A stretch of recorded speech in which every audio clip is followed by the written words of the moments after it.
Army officer की बीवी को अपने पति से बोरियत महसूस हो रही थी और इसलिए उस बीवी ने अपने पति को चूहे मारने वाली दवा देकर और 2 करोड़ इंश्योरेंस के लिए अपने पति को मौत के घाट उतार दिया। साथ देने वाला कौन था? तो साथ देने वाला यही वो लड़का है जो उस बीवी के साथ प्राइवेट मोमेंट स्पेंड कर रहा है। बीवी को अपने बॉयफ्रेंड के साथ इतना मजा आने लगा कि उसे लगा कि पति को अगर रास्ते से हटा दिया जाए तो 2 करोड़ रुपए को डकारा जा सकता है और उसकी भनक किसी को नहीं लगेगी। जब एक औरत परफेक्ट क्राइम करने के बारे में सोचती है तो उसे पकड़ना और भी ज्यादा मुश्किल हो जाता है। अब इस कहानी के जरिए समझिएगा कि किस तरीके से एक पति को मौत के घाट उतारा जाता है, जमीन के कई फीट नीचे उसे गाड़ दिया जाता है, हॉस्पिटल, पोस्टमार्टम, फॉरेंसिक, हर कोई जो उस जगह पर मौजूद था उस औरत के कदम चूम रहा था,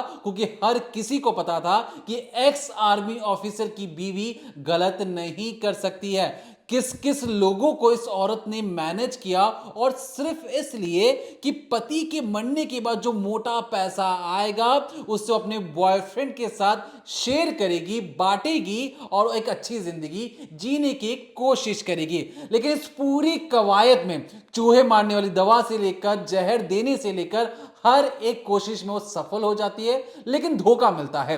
धोखा मिलता है उसे किसी और से नहीं बल्कि अपने बॉयफ्रेंड से। और जब बॉयफ्रेंड धोखा देता है तो पूरी दुनिया के सामने वो चीख चीख कर अपनी सच्चाई बताता और बताता है कि किस कदर इस औरत ने एक देश प्रेमी पति को छोड़कर उसके साथ संबंध बनाने की कोशिश की और अपने ही पति को मौत के घाट उतारने के बाद जो नौटंकी और ऑस्कर लेवल एक्टिंग की, हर किसी को उस बीवी पर दया आ रहा था। लेकिन जैसे जैसे कहानी अनफोल्ड होती है, पुलिस इन्वेस्टिगेशन शुरू होती है, हर किसी को उस औरत से नफरत हो जाती है। क्या है पर्दे के पीछे की वो डरावनी और रोंगटे खड़े करने वाली कहानी, जानेंगे इस डिकोडिंग क्राइम के जरिए। तो ये जो जगह आप देख रहे हैं ये कर्नाटका के बेलागावी की जगह है और यहाँ पर देखिए लोगों की भीड़ जमा है और सड़क के किनारे जो एक सुनसान इलाका है वहाँ पर पुलिस तैनात है। साथ ही साथ कुछ खुदाई करने वाले लोग हैं जिनके हाथों में तसला है, कुदाल है और वो इस एरिया की खुदाई कर रहे हैं,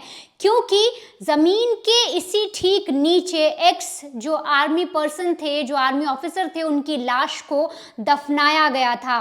13 मार्च को एक एक्सीडेंट होता है, एक्स आर्मी ऑफिसर संदीप मंजारी की मौत होती है और उसके बाद उनकी बीवी, परिवार वाले इसी जगह पर उनकी डेड बॉडी को दफनाते हैं। लेकिन मौत के करीब करीब 3 महीने बाद जो पुलिस की टीम आई है, जो खुदाई कर्मी आए हैं, वो इस जगह को खोद रहे हैं और एक एक करके मिट्टी जो है सारी एक जगह से निकालते हैं, तसले में रखते हैं, दूसरी जगह डालते हैं और एक एक करके लाश को निकालने की कवायद शुरू की जा रही है, क्योंकि पता चल चुका है कि एक्स आर्मी मैन यानी कि संदीप मंजरी का असली कातिल कौन था, उनकी मौत हुई कैसे थी और सारा षड्यंत्र रचने वाली कोई और नहीं, वही बीवी थी जो अपने पति की मौत पर आंसू बहा रही थी।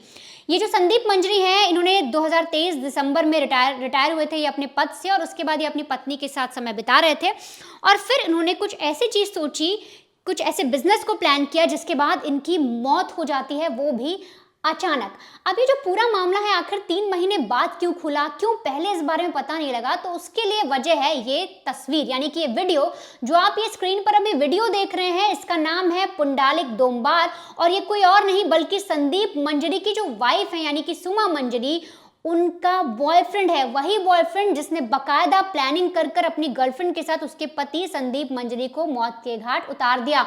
और ये वीडियो जब सर्कुलेट होता है, एक सेल्फी वीडियो बनाता है, सोशल मीडिया पर डालता है और जैसे पुलिस के पास पहुंचता है, पुलिस के भी हाथ पैर फूल जाते हैं और उन्हें समझ में आता है कि जो एक आर्मी पर्सन की मौत हुई थी, जिसे एक्सीडेंट बताया गया था, वो एक्सीडेंट नहीं बल्कि उनकी पत्नी ने हत्या करवाई थी, एक सोची समझी साजिश थी। अब बकायदा ये जो वीडियो में कह रहा है उसको आपको एक एक करके समझना होगा। मैं बकायदा आपको ट्रांसलेट कर कर बताती हूँ कि इस वीडियो के अंदर उसने ऐसा भी क्या कहा जिसके बाद जो पत्नी थी, जो सुमा थी, उसे लगने लगा कि उसके बॉयफ्रेंड ने उसे धोखा दे दिया। दरअसल इस पूरे वीडियो में पुंडालिक जो कह रहा है वो बताता है कि उसका नाम पुंडालिक है, पुंडालिक डोम्बार है और वो महाराष्ट्र का रहने वाला है और यहाँ पर जब वो आया था तो उसने अपना एक छोटा सा बिजनेस शुरू किया जिसमें वो अंडे, चिकन राइस का स्टॉल लगाता था और एग राइस का स्टॉल लगाता था। एक छोटा सा होटल खोला था उसने। अब आगे वो कहता है कि जो संदीप मंजरी हैं, जब वो रिटायर हो गए थे आर्मी के पद से, तब उन्होंने एक रोज़ मेरे होटल में विजिट किया और उन्हें पता लगा कि मैं कितनी कमाई करता हूँ, कैसे मेरा काम होता है, और उसके बाद वो लगातार मेरे इस रेस्टोरेंट में आने लगे। अब रेस्टोरेंट में आने के बाद उनसे मेरी दोस्ती हो गई और एक रोज़ होता है ऐसा है कि करीब जब 1 महीने बीत गए तो अपनी वाइफ को लेकर, यानी सुमा को लेकर मेरे रेस्टोरेंट में आए थे। वहाँ पर हमने बातचीत की, खाना वगैरह खाया और आगे के बिजनेस प्लान की हमने स्ट्रेटजी बनाई। अब ऐसे में हुआ ऐसा कि जो आर्मी पर्सन थे वो कभी कभी मेरे होटल आते थे, लेकिन जो सुमा है वो अक्सर मेरे होटल में आने लगी और इसी दौरान हम दोनों की दोस्ती हो जाती है, दोस्ती प्यार में बदल जाती है और सुमा और जो पुंडालिक हैं दोनों एक दूसरे के साथ हम बिस्तर हो जाते हैं, दोनों एक दूसरे से प्यार करने लगते हैं। आगे इस पूरे वीडियो में पुंडालिक कहता है कि एक रोज हुआ ऐसा कि जो आर्मी पर्सन थे वो और उनकी जो पत्नी दोनों घर आए, यानी कि सुमा मेरी गर्लफ्रेंड, वो मेरे होटल आते हैं और वहाँ पर बात करते हैं कि फ्यूचर में हम क्या बिजनेस कर सकते हैं और कैसे उसे स्टार्ट कर सकते हैं। और अब हमने सोचा कि हम मिलकर एक बड़ा बिजनेस खोलेंगे, बड़ा रेस्टोरेंट खोलेंगे या समझिए बड़ा होटल खोलेंगे जिससे हमारी आमदनी अच्छी होगी। अब इसी रोज में मैं अक्सर देखता था कि जो सुमा है वो अपने पति को ड्रिंक दे रही है, अल्कोहल देती है और उसके अंदर स्लीपिंग पिल्स मिला देती है। और जब मैं उसे टोकता कि तुम ये क्यों कर रही हो, अपने पति को इतनी ज़्यादा दारू क्यों दे रही हो, उसमें स्लीपिंग पिल क्यों मिला रही हो, तो इस पर जो सुमा है वो कहती अगर ये मरता है तो उसे मर जाने दो, मुझे इसकी परवाह नहीं है। अब जो बॉयफ्रेंड पुंडालिक है वो सोचिए उसकी पत्नी का बॉयफ्रेंड है, लेकिन यहाँ पर इस वीडियो में अपने आप को कितना अच्छा दिखा रहा है और साफ तौर पर कह रहा है कि जब वो अपने पति को इस तरह से देती थी स्लीपिंग पिल्स वगैरह अल्कोहल में, तो मैं उसे मना करता था। आगे वो कहता है कि एक रोज़ मुझे अचानक से पता लगा कि संदीप का एक्सीडेंट हो गया है और वो हॉस्पिटल में एडमिट है। उसके कुछ समय बाद यानी कि शाम तक जो सुमा है उसका मेरे पास फोन आता है और वो कहती है कि देखो मेरे घर में बहुत सारे कीड़े और केचुए टाइप की चीज़ें आ गई हैं किचन के पास और इसके लिए मुझे कुछ पेस्टिसाइड चाहिए जिससे मैं छिड़काव करके साफ सफाई कर सकूं और इसलिए तुम वापस आते वक्त जब होटल से लौटो तो घर आ जाना और घर पर पेस्टिसाइड लेकर आ जाना। अब संदीप कहता है कि मुझे इस बारे में कुछ पता नहीं था कि आगे क्या होगा और सुमा क्या प्लान बना रही है, और मैं पेस्टिसाइड लेकर उसके घर पहुंच जाता हूं और अगले दिन मेरे पास कॉल आता है और मुझे पता लगता है कि संदीप की मौत हो गई है। अब ये जो शख्स है, जो बॉयफ्रेंड है, वो कह रहा है कि इसमें मेरा कोई हाथ नहीं है, मुझे फंसाने की कोशिश की जा रही है, इस केस को रीइन्वेस्टिगेट करना चाहिए, सारे डाउट्स क्लियर होने चाहिए क्योंकि मैंने कुछ नहीं किया, मुझसे पेस्टिसाइड मंगाया गया था, उसकी पत्नी ने मंगाया था क्योंकि वो अपने पति को मारना चाहती थी। वो आगे कहता है कि उसकी पत्नी को इंश्योरेंस पॉलिसी चाहिए थी क्योंकि 2 करोड़ की इंश्योरेंस पॉलिसी जो थी उसके पति के नाम थी और वो चाहती थी जब उसका पति मर जाए तो सारे 2 करोड़ रुपए जो है वो हड़प ले। इसके आगे ये जो बॉयफ्रेंड पुंडालिक है ये भी कहता है कि वो एक देशभक्त इंसान थे, वो उन्होंने अपने देश के लिए इतना कुछ किया, तो ऐसे में जो उनकी पत्नी है वो जिंदा नहीं रहनी चाहिए, ऐसी औरत को जीने का हक नहीं है, उस औरत को जल्द से जल्द सजा मिलनी चाहिए। और आगे उन्होंने कहा कि जितनी भी लीगल अथॉरिटीज हैं, जो भी पुलिस वाले हैं, मैं सबसे जस्टिस मांगता हूं और कहता हूं कि उस औरत को जल्द से जल्द जेल भेजो। मैं जेल जाने से नहीं डरता, लेकिन उस औरत ने अपने पति के साथ बहुत गलत किया है और वो अब उस औरत को इंश्योरेंस का एक भी पैसा नहीं मिलना चाहिए। अब ये जो पूरा वीडियो है जो मैंने आपको ट्रांसलेट करके बताया वो उसमें क्या बोल रहा है बॉयफ्रेंड, जब ये पूरा सर्कुलेट हुआ उसने हर जगह जब ये डाला सोशल मीडिया पर और जब ये पुलिस तक भी पहुंचा तो पुलिस को एक अलग ही चीज पता लगी कि कुछ 13 मार्च यानी 3 महीने पहले जो एक एक्सीडेंट हुआ था वो एक्सीडेंट नहीं था बल्कि मर्डर किया गया था। और मर्डर में अब ये जो पूरा वीडियो है उसमें पत्नी पर आरोप लगा दिया गया, लेकिन असलियत क्या है, क्या सच में ये जो बॉयफ्रेंड पुंडालिक है ये उसकी बीवी यानी सुमा के साथ इंक्लूडेड था उस हत्याकांड में, असली पूरी कहानी क्या है। पुलिस ने जो पूरी कहानी बताई अब आप उसे समझिए कि किस तरह से एक आर्मी ऑफिसर की हत्या को अंजाम दिया गया उसकी ही पत्नी के द्वारा। देखिए इस पूरी कहानी में आपने एक चीज समझ ली होगी, जो पुंडालिक है अपने आप को दूध का धुला और दूध पीता बच्चा बताने की कोशिश कर रहा और कह रहा है कि जैसे जैसे मैडम बोल रही थी जो उसकी गर्लफ्रेंड थी वो वैसा ही करता जा रहा था, वो तो महज एक कठपुतली था। वो कहती ही उसको दवा लेके आ जाओ घर से, उसके अगले दिन वो दवा लेके पहुंच जाता, पति की मौत हो जाती, मैं तो बेकसूर था। तो ये एक सारी की सारी कहानी झूठ है। झूठ इसलिए है क्योंकि जो 2 करोड़ इंश्योरेंस में मिलने थे पति के मरने के बाद उसके बंटवारे को लेकर लालच बीच में आ गया। बीवी का कहना है पति तो मेरा था, पति के मरने का जो पैसा भी होगा वो पूरा मेरा होगा। तुम लोगों ने क्या किया है, तुम लोगों ने सिर्फ और सिर्फ मेरे कहने के मुताबिक सारे काम किए और इसलिए तुम लोग का जो कट होगा वो बहुत ही कम होगा और यहीं से झगड़ा बढ़ जाता है। अब दरअसल जब पुलिस अपनी इन्वेस्टिगेशन करती है तो क्या पता लगता है, ये जो अचानक से ये दोनों कपल मिलकर एक्सीडेंट की प्लानिंग करते हैं। एक्सीडेंट की प्लानिंग के तहत यह बताया गया कि जो पति है, जो एक्स आर्मी ऑफिसर है, उसका एक्सीडेंट होता है, बीवी उसे अस्पताल लेकर जाती है।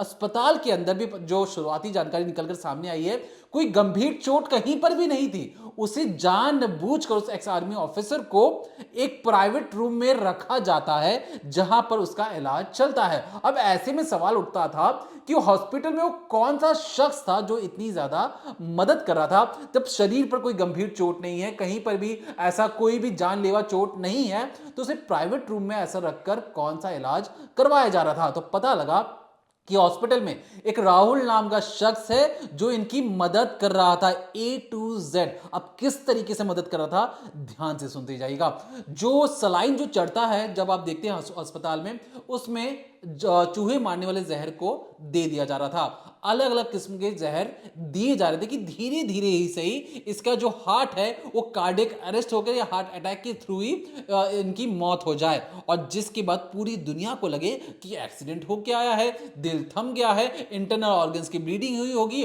और इसलिए इनकी जान चली गई है। बिल्कुल परफेक्ट क्राइम था ये। और उसकी बात क्या होता है कि परिवार वाले शक ना करें, जब मौत हो जाती है अस्पताल में 1-2 दिन रखने के बाद जब मौत हो जाती है, तो अब ये क्या करती है बीवी, जानबूझकर पोस्टमार्टम भी करवाती है अपने पति का। सोचिए, एक बीवी कभी नहीं चाहती कि उसके पति का पोस्टमार्टम हो, क्योंकि शरीर का चीरफाड़ होता है, परिवार वाले इससे बचते हैं। लेकिन बीवी परफेक्ट क्राइम कर रही है, कल को कोई उस पर उंगली ना उठा सके, और इसलिए उस अस्पताल में जो पोस्टमार्टम हो रहा था उसमें भी एक तरीके से हर एक डॉक्टर को खरीद लिया जाता है, और इस तरीके की रिपोर्ट बनाई जाती है कि ये जो मौत है सिंपल एक हार्ट अटैक की वजह से हुई है, कुछ और दिक्कत नहीं है। सोचिए उस बॉडी ने, उस शरीर ने कितना जहर पिया होगा, बावजूद इसके पोस्टमार्टम में कोई जानकारी निकलकर सामने नहीं आती है। पता लगता कि उसकी जो बॉडी थी, जो एक्स आर्मी ऑफिसर की, उनकी बॉडी के विसरा को फॉरेंसिक में भी भेजा गया, लेकिन फॉरेंसिक में भी ये जो बीवी है उसने फॉरेंसिक के लोगों को भी खरीद लिया। ये इंडिया है, पैसा रखिए, जो चाहिए आप खरीदिए, जिसे चाहिए आप खरीद सकते हैं। खुद पुलिस ऑफिसर का कहना है कि पहली बार कर्नाटका के अंदर ऐसा पहली बार होगा कि फॉरेंसिक की टीम कॉम्प्रोमाइज हो गई है, वो बिक चुकी है, भ्रष्टाचार और पैसों के आगे अंधी हो गई है, और जानबूझकर एक महिला को एक तरीके से मासूम दिखाया गया। इसे एक तरीके से जानबूझकर पैसों के आगे 2 करोड़ रुपए जो इंश्योरेंस मिलने थे हर किसी में बंदर बाट कर दिया गया। लेकिन जो मोटा पैसा बचा, बॉयफ्रेंड और बीवी में झगड़ा हो जाता है इसको लेकर, जिसके बाद जो पूरी कहानी बाहर निकलकर सामने आती है। जो पुलिस ऑफिसर है अंग्रेजी में बोल रहे हैं, आप समझ जाएंगे कि वो बोलना क्या चाह रहे हैं। पहले पूरी कहानी उन्हीं की जुबानी सुनिए कि किस तरीके से पुलिस ने इन्वेस्टिगेशन किया और 9 लोगों को पकड़ा है। एक इंसान को मारने में सोचिए 9 लोग लग जाते हैं, 9 लोगों ने महापाप किया है, और इन सब को चलाने वाली कौन? वही बीवी, एक तरीके से सुमा, जो कठपुतली की तरह 8 मर्दों को अपने उंगलियों पर नचा रही थी, जिससे जैसा चाहती वैसा काम करवाती, क्योंकि पैसों के आगे उसे लग रहा था कि बोरियत वाली जिंदगी, बोरियत वाले पति को छोड़ो और एक नई जिंदगी वो शुरू करना चाहती थी। और क्योंकि पति ने बिजनेस भी सेटअप कर दिया था, और इसलिए आने वाले वक्त में वो और मोटा पैसा कमाना चाह रही थी। और जब पुलिस इन्वेस्टिगेशन होती है तो सुनिए खुद पुलिस ऑफिसर क्या क्या चीजें बता रहे हैं। In Belgavi district on 13th March 2026, a simple self-skid road accident took place. After 2 days, the victim died of heart attack. Then during interrogation and investigation, it turned out to be a well-planned and executed murder. The murder was executed by his wife and paramour of his wife. So on 13th of March 2026, initially a road accident took place. The person called Sandeep Kalagoda Manjargi, who is native of Godagiri village, and he lives with his wife. He is an ex-army person. He retired from army in the month of December 2023. After retirement, he settled in his native village. So then he developed he was in touch with the localites, and among the one person called Pundalik Vittal Dombar. So they had a good relationship and they are like a friends.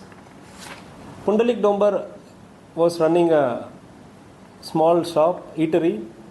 In that eatery, he had a regular interaction. Over the period of time, both of them discussed to develop a eatery, and they started a new eatery in Hidkal Dam. So during this, Mr. Sandeep, who is an ex-army person, his wife Suma Manjargi and Pundalik developed an extramarital affair. In the meantime, Suma planned to murder him. In advance, they had one insurance scheme. They took insurance scheme for Mr. Sandeep Kalagowda. They took 3 insurance scheme from SBI and HDFC. In total, in this insurance scheme, if the person Sandeep died of accident, the family will get 2 crore. Both Suma and Pundalik, both of them planned to murder, and the insurance was taken almost 1 year back. After that, so in the meantime, there was a minor accident took place. So now they plan to murder this fellow by using poison. So initially they were not having much of idea. Initially after that non-fatal small accident, he was shifted to local hospital. Then he was shifted to private hospital in Ghataprabha, JJ Cooperative Private Hospital. He was admitted in special room. Even though he was not suffering from major illness, he was admitted into special room. There, they were familiar with one person called Rahul, who is the relative of Pundalik Vittal Dombar. He is doing pharmacy in the same hospital. He advised the couple, the paramour and Suma, that if you are giving the poison, it will not be revealed in general. You can directly inject into blood veins. So first day they tried to inject rat poison and saline and this potassium poison to the person. So because of pressure difference was there, they were not able to do it. Second day, on their own, they brought the saline bottle by using Rahul's help. They got a additional saline bottle and they injected only that poison to the bottle. So he was the person. Sandeep was given pills, sleeping pills in advance. On the same day, that is on 15th March, 4 sleeping pills were given to Sandeep. Then that Sandeep was almost unconscious. Meantime, he was given saline. In the saline, poison was injected. After the poison was injected, within half an hour, he felt too much of unrest and he passed away of heart attack. The heart attack caused because of the medicine. So doctors, the local doctor and hospital doctor expressed that there is a possibility during the accident there is a possibility of heart attack, but after 1 day it is looking little suspicious, so better to do the postmortem in the familiar hospital and where the more facilities are available. The body was not, postmortem was not done in the locality nearby hospitals. The body was shifted to the district level hospital. In the district hospital, postmortem was done. The vital organs and viscera were sent to the regional forensic laboratory Belagavi. So after 2 months, 3 months, we received the forensic report also. But forensic reports said that there was nothing was found, no poison was found. So everything was clear. So on paper, it was looking like a road accident based the heart attack.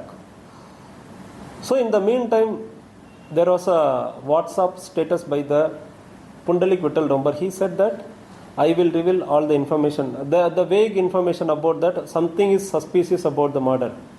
So when we checked, there was a financial dispute between Suma, that wife of the deceased, and the paramour Pundalik. So there was a previous agreement that you have to give this much amount for this murder. Even though they were in relationship, the financial dispute escalated to the next level and he posted that message. Then we interrogated him. So during the interrogation, it was revealed that these couple were helped by Rahul. He gave the poison. It was injected. So he passed away because of the poison. Then they FSL was also compromised by using different intermediaries. One, Mr. Basavaraj Ramchandra Basme, he is a registered medical practitioner working in Hidkal Dam, where these fellows were having the eateries. He helped them, and he contacted one person called Ashok Gujral, who is working as a FDA in Commissioner Office, Police Commissioner Office, Belagavi. In turn, he called one peon for a regional forensic laboratory who is called Appa Sahib Fakhruddin Nayakwadi. He contacted Chennaya Swami Mata, who is a lab assistant. Lab assistant again called Nagaraj PM, who is a senior scientific officer, who gave the final report. So these three forensic laboratory staff and officers, one peon Appa Sahib, another person called lab assistant Chennaya Adavi Swami Mat, PM Nagaraj, who is a final, the report was given by Mr. Nagaraj. All of them, in connivance with the accused, gave the false report stating that nothing was found in the viscera and blood stains. So then the viscera and blood stains were sent it to Bangalore, and in Bangalore we received a report that in blood stains the poison was present. So in the meantime, Pundalik, another friend called Sachin, Pundalik revealed the same information to Mr. Sachin also. Sachin also, even though he knows about the crime, he has not revealed, and he tried to extort money from Suma. So Sachin was also arrested. In total, 9 fellows were arrested. In this is the first time in Karnataka regional forensic laboratory has been compromised. When we came to know that, it was a big shock for us also, and we want to send a strong message. Whomsoever it may be, let it be the police or any other person, the system has to be on the right place. If anybody commits any mistake or crime, nobody will be spared. That is a strong message we want to give. All of them are sent to jail, and further the departmental inquiries will be conducted. They will be thrown out of their job. All of them will be thrown out of their job. So already we have collected sufficient evidences. So the case will continue, and they will be imprisoned and they will be removed from job. So in the system we want to send a strong message. Anybody tries to commit any mistake, you will not be spared. So even we are in touch with our own senior officers, and they are also following it up. So stringent actions, disciplinary actions, as well as departmental inquiries also will be conducted, and they will be removed from the job in the future days. तो सुना आपने कि किस तरीके से police ने अपनी investigation की, लेकिन फिलहाल के लिए बॉडी को कब्र से निकालकर खोदकर बाहर निकाला गया है। मानो जो एक्स आर्मी ऑफिसर अपनी आत्मा को शांति देने के लिए वो घूम रहे थे, अब जाकर उनकी आत्मा को शांति मिली होगी, जब पूरी दुनिया को पता लगा होगा कि जिसे उन्होंने 7 फेरे लिए, जिससे उन्होंने प्यार मोहब्बत किया, जिसके साथ 7 जन्म निभाने के उन्होंने वादे किए, उसी महिला ने, उसी बीवी ने उन्हें मौत के घाट उतारकर कब्र के अंदर दफन कर दिया। तो फिलहाल के लिए देखते रहिए decoding crime, Monday to Friday शाम 7:30 बजे ओनली ऑन क्राइम तक।